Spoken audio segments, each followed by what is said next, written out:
AP production music and entertainment प्रस्तुत कर रहा है एकटा सुंदर सन सरस्वती माता गीत। स्वर फुलेश्वर फौजी आ गीतकार संतोष रंजित। तो आओ सुनल जाओ, हम एलो शारदा भवानी।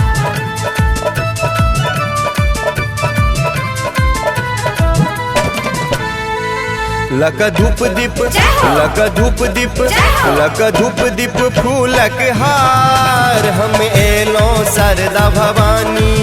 लक धूप दीप फूलक हार, हम एलो शारदा भवानी।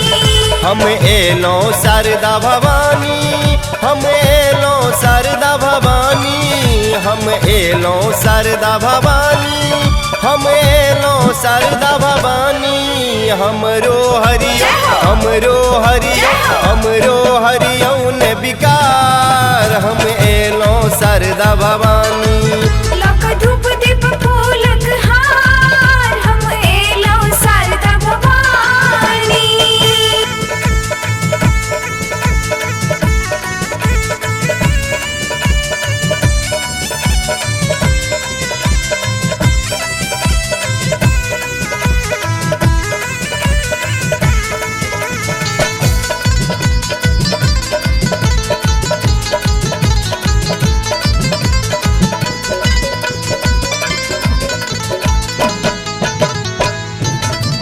हाँ बुद्धि के महारानी, हम बालक निर्धन ज्ञानी।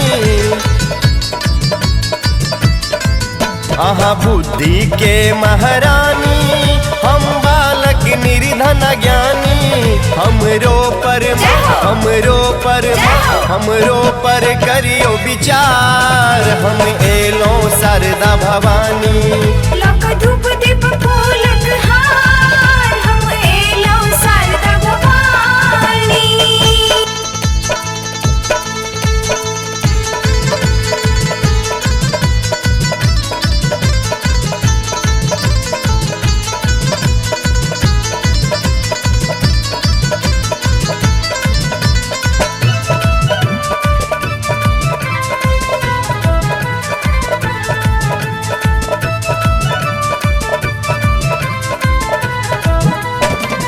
हम भर जग सा ठुकरायल छी, अहीं शरण में आयल। हम भर जग सा ठुकरायल छी, अहीं शरण में आयल। हमरो करियो करियो बेरा पार, हम एलो शारदा भवानी। लक धूप दीप फूलक हार, हम एलो शारदा भवानी।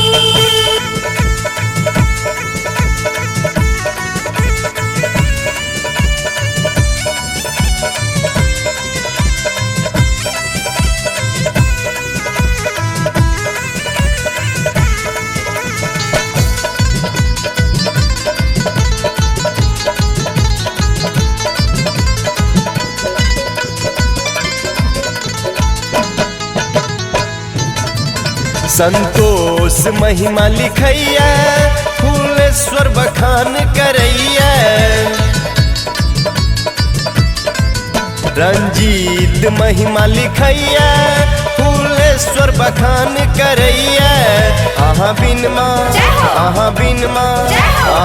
माँ दुनिया अन्हार, हम एलो शारदा भवानी। लक धूप दीप फूलक हार, हम एलो शारदा भवानी। हम एलो शारदा भवानी, हम एलो शारदा भवानी, हम एलो शारदा भवानी, हम एलो शारदा भवानी। हमरो हरियौन विकार, हम